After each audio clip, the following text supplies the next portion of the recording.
Hello, welcome to the Dear Nikki podcast, where I'm going to be giving you personalized user research advice based on your questions or struggles. So let's dive into today's episode.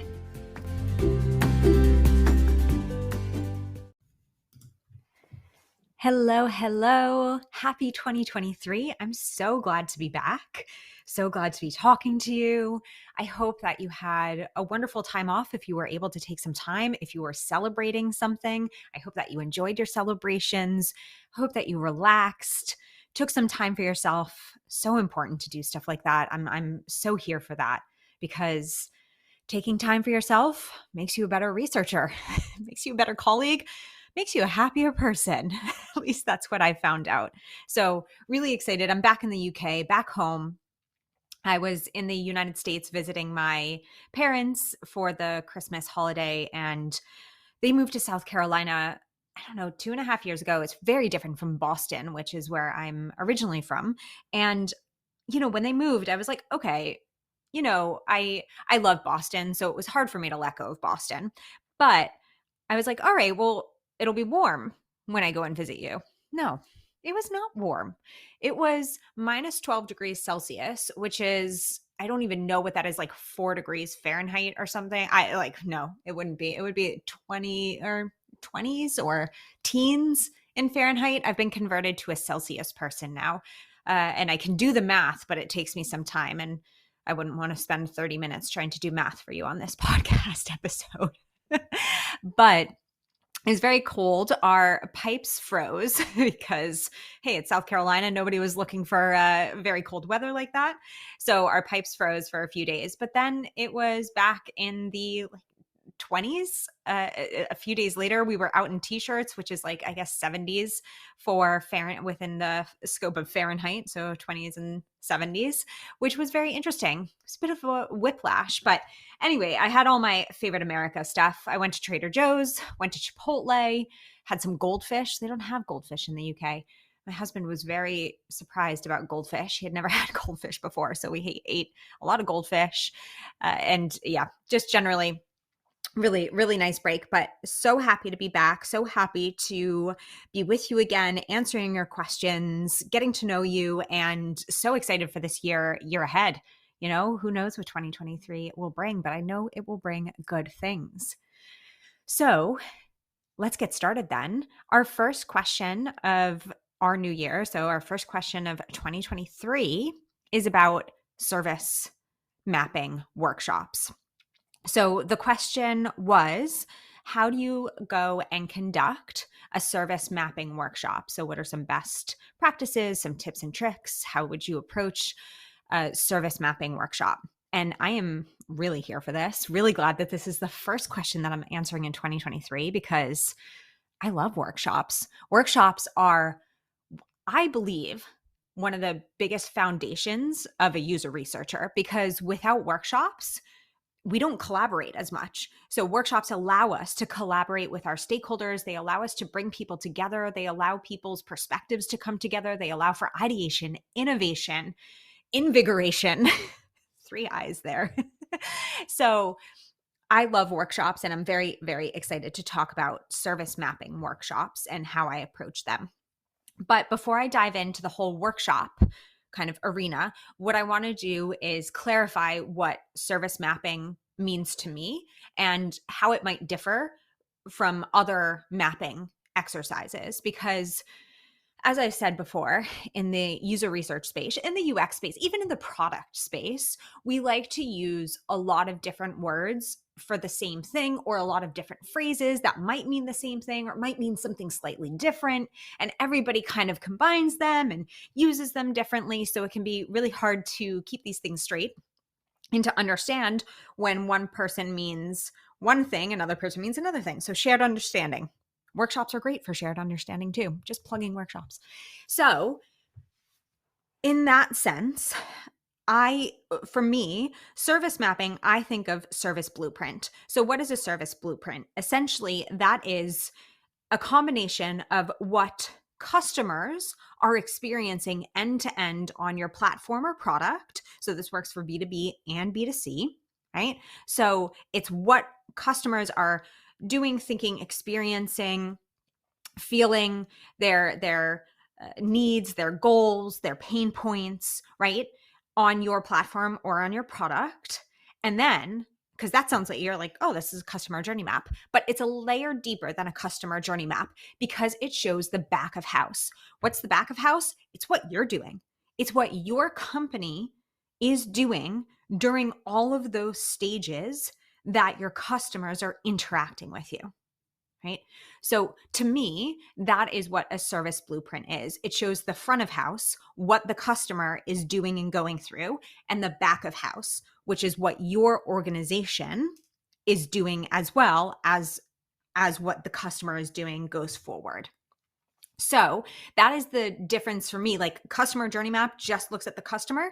Service blueprint or service mapping looks at the customer and your organization and what each of them respectively are doing at the same time, right? So that's for me, that's the main distinction that I see within the space, and what I have used to run workshops and to create things like service blueprints is that distinction. So front of house and back of house. I don't know, for some reason I just love calling it those two things. It like makes it more exciting. I'm like, ooh, it's like acting or something. So anyways, when it comes to doing service blueprints or service mapping, workshops are your best friend. And so I'm actually looking right now at a service blueprint that I did at a company quite a few years ago, which looked at both what the user was doing or the customer was doing, and also what our organization was doing during each of those stages. So what I recommend is when you are coming together to kind of understand a service blueprint and looking at both the front of house and the back of house, when it comes to the workshop, what I did is I split it into two sections, this workshop.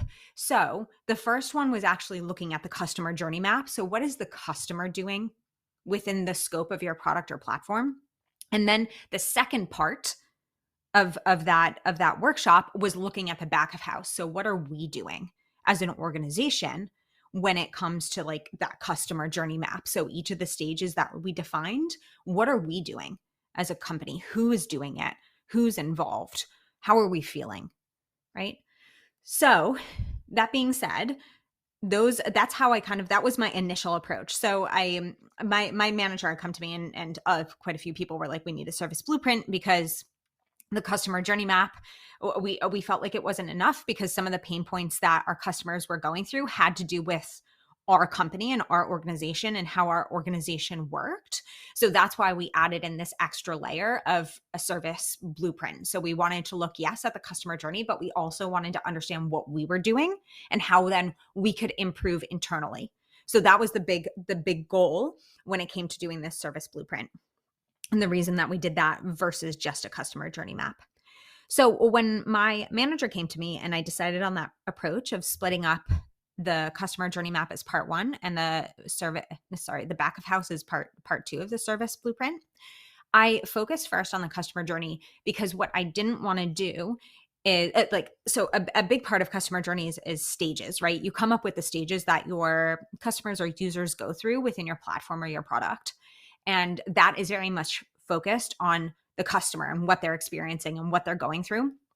And so the reason that I picked to do that first is because I didn't want us to look at what our organization did, right? I almost wanted the forcing function to be what the organization did when it came to the customer journey, right? So rather than focusing first on our organization, I wanted to focus first on the customer journey to then mirror that and say, okay, this is what the customer is going through.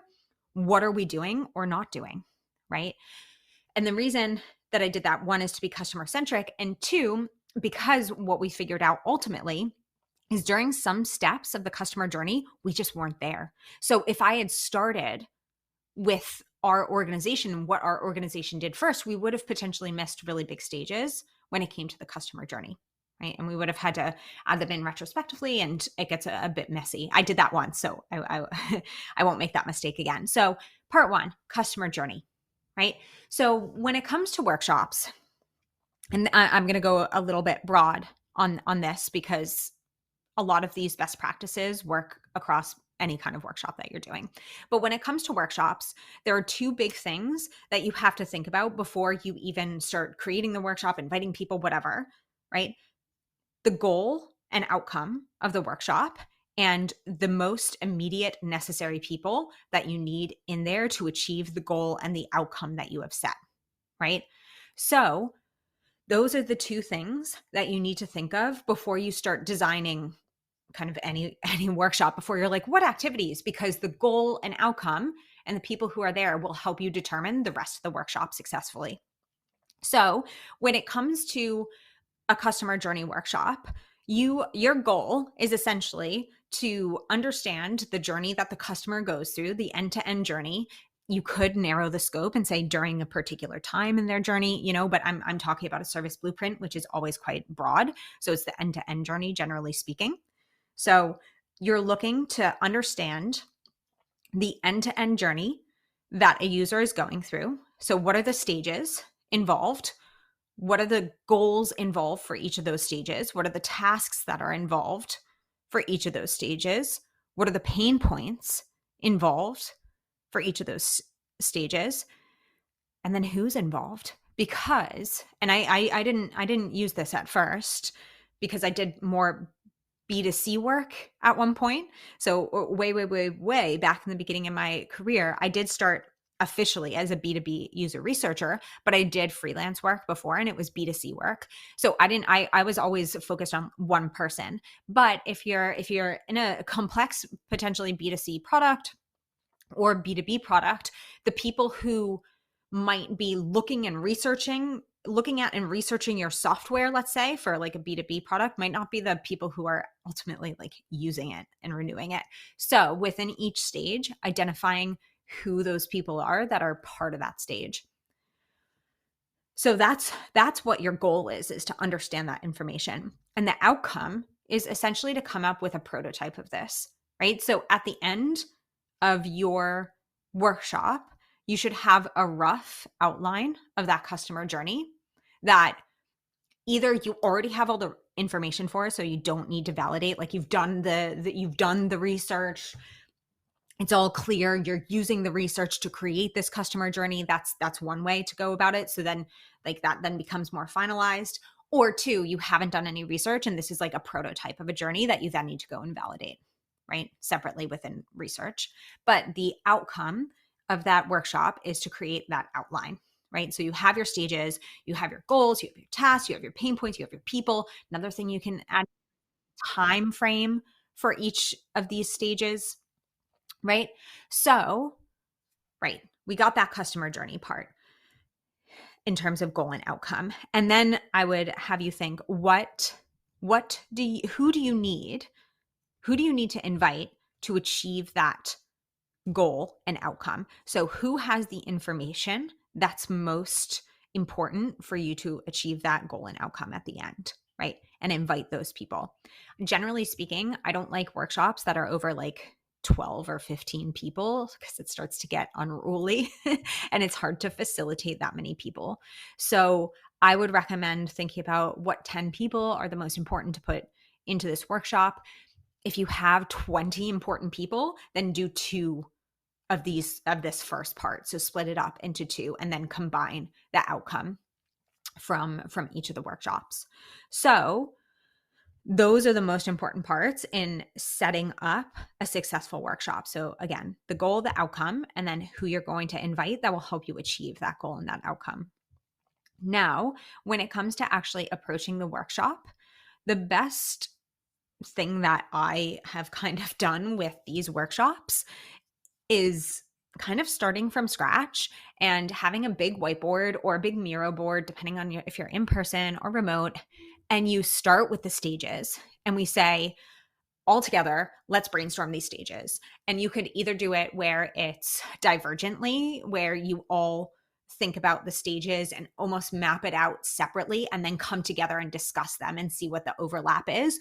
Or all together, you could start saying, okay, what are the stages? And this doesn't mean that you need to go in order. When we were doing the journey map and blueprint that I'm looking at now, we were all over the place. Like, I think we started in the middle of what we really knew, and then we like worked from backwards and then forward, right? So we worked out from the middle. So, we were like, oh, we know a kickoff happens. We know that implementation happens, right? And then we had to say, okay, what are all the things that come before that, right? And what are all the things that come after that?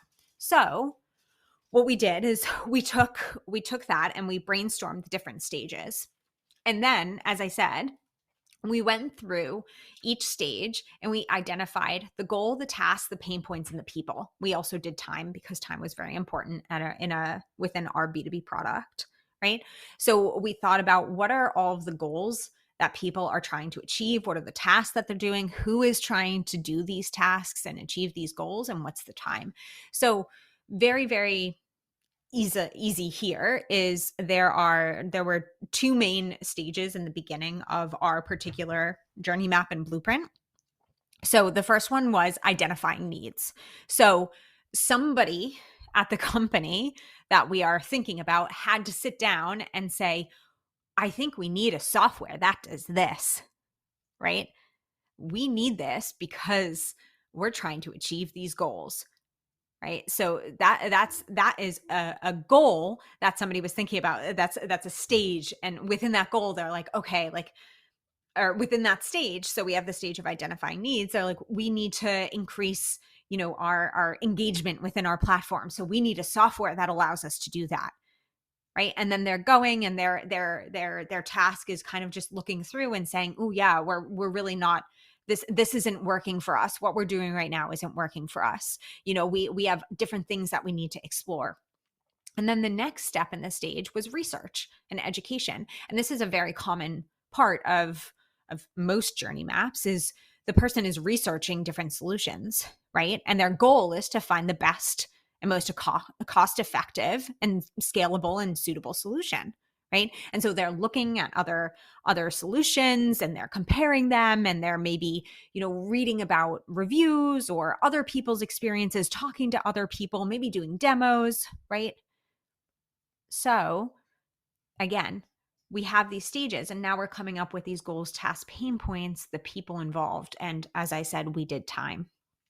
So within that scope of that particular workshop, you're working through each of the stages, and I like to do it divergently and then convergently. So I like to say, okay, everybody, at stage 1, identifying needs, what are the goals? And then you time box it, and everybody goes and writes all the goals, as many goals as possible. And then we put them up on the board, and then we cluster the similar ones, right?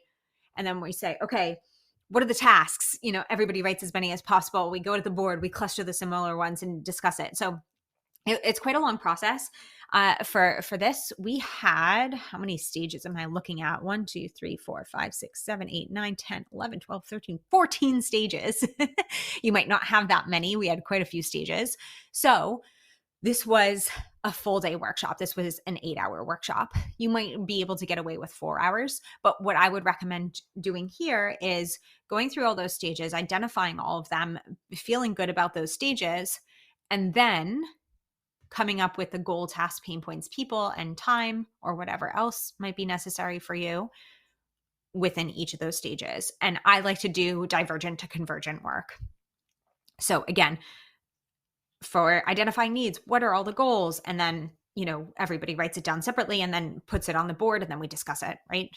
So that's how I would approach that first section of the workshop. So looking at that customer journey. And then we have the second part, which is the back of house. So which is what your organization is doing. Now, this is where it gets a little bit tricky, and where I would say you're going to have to run quite a few workshops depending on how many people within the organization, like how many groups you have within the organization and how many groups are working on that particular project. So let me explain what I mean by there.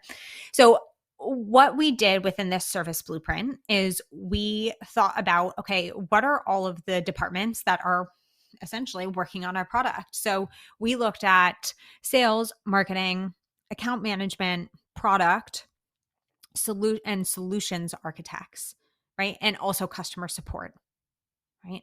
So those were the departments that were not consistently, like they weren't in every stage, but they were at least in one stage within the customer journey. So when I did this, there were a few departments that didn't get along. So it's not like I could invite everybody. First off, that would be way too many people, but it's not like I could invite like people from every department all in one workshop and hope for the best, because some people had different ideas of what should be or what did happen or this or that, so it was a bit tough to just put everybody in one workshop. So what I did is I went department by department and I said, okay, I'm going to invite sales to this workshop. And what I did is I said, all right, sales team, here's the customer journey that we have identified, right? And I had that outlined from that previous part of the workshop. And I said, what are all the things that you are doing during each of these stages? Which, to be fair, actually was a lot easier because it's much more contained. It's like, what are you doing as a department during each of these stages? So these workshops went by much faster. So you might have to have more of them, but they're shorter workshops. And so what we did is, I think I did everything relatively convergent. So everybody brainstormed together. I didn't do much like divergent convergent work because everybody was within the same team. So I wanted them to discuss it. So we went through each and every stage. So let's say identifying needs. What does the sales team do? And we went through all the tasks. What I also did was I said, how do you feel during each of these stages as your department collectively? Right. So I had the tasks that they do and the feeling that they had during each of these stages that the customer was going through. I then did that with marketing. I did it with account management. I did it with solutions architect. I did it with product. I did it with customer support. Right. So every single one I invited separately and we went through that exercise. So every single stage that the customer went through, what was that particular department doing? And it's okay if they weren't doing anything. Like they might not have to be a part of that particular journey. So for instance, account management isn't always part of the identifying needs part of the journey, right? Because there's no way for account management to be there when somebody's trying to identify their needs within an organization. However, sales and marketing, they were there, right? So what we did is we lined up everything then that each department was doing. So each department got their own row under the customer journey map. And what we did is we then saw, what are the gaps? Where are we failing our customers? So where are customers having a hard time within their journey? And where are we failing them as an organization? Where are the problems that we're coming up against because handovers are sucking within our organization? Where are the times where people are taking too long, where we're taking too long? So something that happened was between technical implementation and developing a marketing strategy, technical implementation was taking a really long time. It was taking many, many months. And then we would wait until the technical implementation was done, and then we would develop the marketing strategy. Right? Which made no sense, because if technical implementation is going to take so long, we should also take that time to develop the marketing strategy so people still feel like things are going forward, because they were like, I don't feel like anything's going forward. We're just sitting here and waiting. Right? So then what we did is we said, okay, marketing and solutions architect team, let's get together. Let's see like how we can hand off a little bit better. So as soon as technical implementation starts, can we hand off to the account management team and the marketing team together and say, okay, let's develop this, right? So let's develop this while something is getting implemented. And we also, something else that we did is we saw where all the gaps were within our organization, and we created an end-to-end playbook that kind of mirrors this journey so that everybody knows what everybody in the organization is doing at each step of the journey and who is responsible, right? And when the handoff should be and who's next in line, right? So that was really, really cool. We got a lot out of this particular workshop. So I always say it's amazing to do these kinds of workshops. And this is why workshops are the foundation of user research, because we can bring together so many different people, facilitate those conversations, and come up with really great solutions that help not only our customers, but our organizations, right? So within that approach, what you're essentially doing is you're having two parts of this workshop. The first one focused on the customer journey, bringing people together, identifying those stages within each stage, identifying the goal, task, needs, pain points, people, time, whatever else you find is necessary. And then bringing together each department and saying, what are you doing? What are you doing during this journey? How is your department a part of this journey, and how are you feeling? Right? So that's how I would approach this. There aren't any, at least for me, there weren't any fancy techniques. I wasn't doing crazy eights. I wasn't doing any super fancy exercises, because for me, this workshop was more along the lines of, let's get this information down and let's understand it. I wasn't trying to innovate on something. We weren't trying to create a new product. We weren't trying to, do something new or even create a prototype of a particular feature. So it was really straightforward. And I would recommend, because sometimes we get caught up and we're like, what should our activities be? And it's like, sometimes we don't need these really interesting and intricate and different activities. Sometimes people just need to come together and talk. And I would say that this is one of those kinds of workshops, right? So always think about that. What is the goal? What is the outcome? What am I trying to get at? And that will help you define how you should approach a particular workshop, right? Again, in this case, there were those two parts. And then I separated out the departments, knowing that I didn't want to have to deal with people fighting during the second part of the workshop, right? And then thinking about, again, who should I be inviting, which is much easier to do during the second part of this workshop, where you're just inviting the particular departments. But for the first part, the customer journey, it's really important to get kind of a diverse sample of your departments. So for the customer journey that I did for this particular company, we invited people from each department, 1 or 2 people from each department. So we had about, I want to say 12 people in total. And that was enough. That was enough. Right.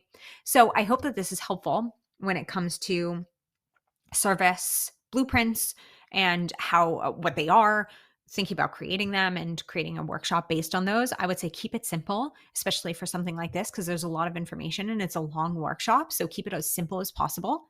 And also remember your goal and your outcome. What do you want to walk out with? And then who do you need in order to walk out with that particular outcome? So really excited. I hope that shed some light kind of maybe on workshops in general, but on service blueprints or service mapping in particular. So yeah, I am thrilled to have been able to answer this. I will also say I do have a quick update that I did want to share, and it's about my membership, which I will link to this in the show notes. But I have decided to upgrade my membership a little bit. So I have a user research membership right now, and I started it last year, which was very exciting. And I decided to upgrade it in the sense that I've now created a community within that membership. There's also a community within my mentorship too. Can you tell it's the beginning of the year, stumbling over words. So if you're interested in checking that out, click on the link in the show notes. I know a lot of people have constantly come to me saying, I wish I had a better community. I wish I had people to talk to. So that's why I decided to put a community within my membership, and it's still staying at the same price that it was before, which is £13 a month. And you get a load of other things, which you can check out on the page. But yes, most importantly, very excited for this community within my membership, and really, really excited to see where it goes and help people get more help and support and talking to each other and getting new perspectives is so important. So anyways, I am excited for 2023 and all the questions that I can answer, and I look forward to answering more of your questions soon. I hope you have a great day. Bye.